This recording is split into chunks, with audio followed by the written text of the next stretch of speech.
It is the 4th of July weekend tradition. The world's best riders are set to take on America's most renowned motocross track. This is how you ring in Independence Day weekend, motocross style. It's the Red Bull RedBud National, round 6 of the Lucas Oil Pro Motocross Championship, sanctioned by AMA Pro Racing. Up front, you don't even see Roczen in the picture. We're watching this battle inside the top 5. James Stewart and Josh Grant come together to lap 1. Stewart would get back on the motorcycle, but then go to the mechanics area. He was out of this race. Grant would actually fight back. Ken Roczen, here he is, from outside the top 10, passes all the big hitters, gets into the lead past Trey Canard here, and would take off from there. But what a fight we had for second. Yeah, Dungey gets it, and then all of a sudden a little bobble there lets Trey Canard by, which hurt him in the long run because he had no vision. Absolutely. So Roczen sets sail up front after passing all the big names, takes the RedBud win. Canard would hold on for second. Dungey and Eli Tomac strapped for third quite a bit. Dungey would hold on for that position. Here are the results from 450 Moto 1. Great ride by Andrew Short, really starting to come on strong the last few weeks on the BTO Sports KTM. Grant from that crash up to 6th. Metcalf, Reed, Malcolm Stewart, and Brayton top 10. Reed making a couple of late passes there. We'll show you 11 through 20. Christian Craig, how about that? Basically retired, coming out here for fun. Got the Honda team helping him out and scoring some points. 14th place. It came down to this. Trey Canard doing everything he could to the 41 to hold off Ken Roczen. They fought so hard for it. Finally, Roczen's able to get to the inside. Canard squares him up, but Roczen finds the traction and the horsepower to put the Red Bull KTM into the #1 spot. He would take off from there. He won the first race of the day earlier this afternoon. He caps it off with this victory. He goes 1-1. We'll show you the results from this second moto. Tomac, Dungey, Canard, Short, top 5.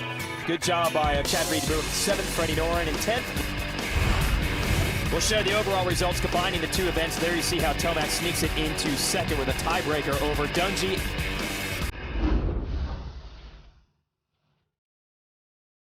Christophe Porcel up front early, takes the lead here from Matt Michele. It was looking good for him, at least for a little while. Martin gets around Michele really quick, and then Porcel comes down this tricky off-camber watch, gets a little off balance, unable to get that bike upright. So he goes down and relinquishes the lead.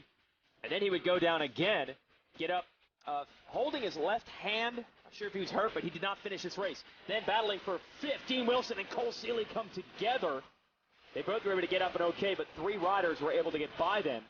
Then Marvin Muscan, who was in 3rd, got his boots stuck in his own rear wheel, lost 2 spots, came all the way back to 4th, and nearly pulled off 3rd place.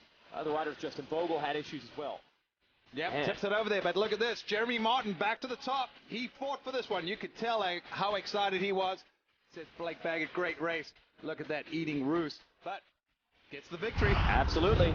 So his first win since winning moto number 5 on the season. Now we're into moto number 11. Blake Baggett second by about 1 second. We mentioned Anderson and Muscan battling. Bogle picked himself up for 5th. Martin, Cunningham, Seeley, Wilson, and Justin Hill recovering from that injury from last week. Solid top 10. We'll give you the rest of it. Zach Bell didn't even know if he'd raced this weekend. He finished 11th, and Cooper Webb had to scratch a claw for points after a crash. He did it. He got 14th. He'll score 8 points for that. At the beginning of the race, it seemed like every team had someone up there. Justin Bogle working on Joey Savaggi for the #1 spot. Savaggi had the lead, but watch Bogle here. Just full commitment, squares him up, takes that line away.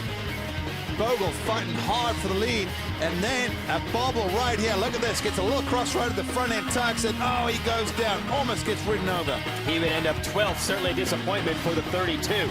Cooper Webb would get the lead there. He had pressure from his teammate Jeremy Martin the whole way, but Webb holds on.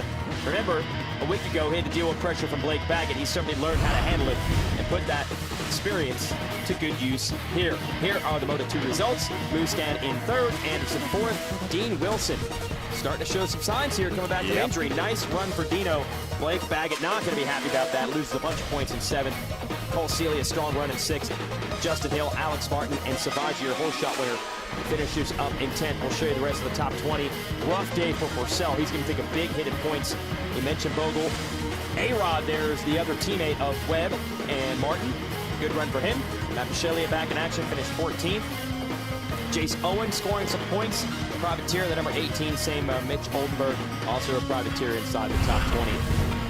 Here's your overall results. You see Martin not only gets the win, but by a big points cushion over everyone else. So he's going to rebuild that points lead that got cut apart last week. Baggett off the podium in 4th. Look at Cooper Webb, 14th, rebound for a win, 32 points, damage control right there.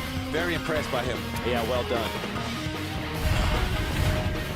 Point standings, Webb, a lot of the ground he made up last week, he gave back today, but you know these two are going to be back to fight another day. Baggett's got some ground to make up.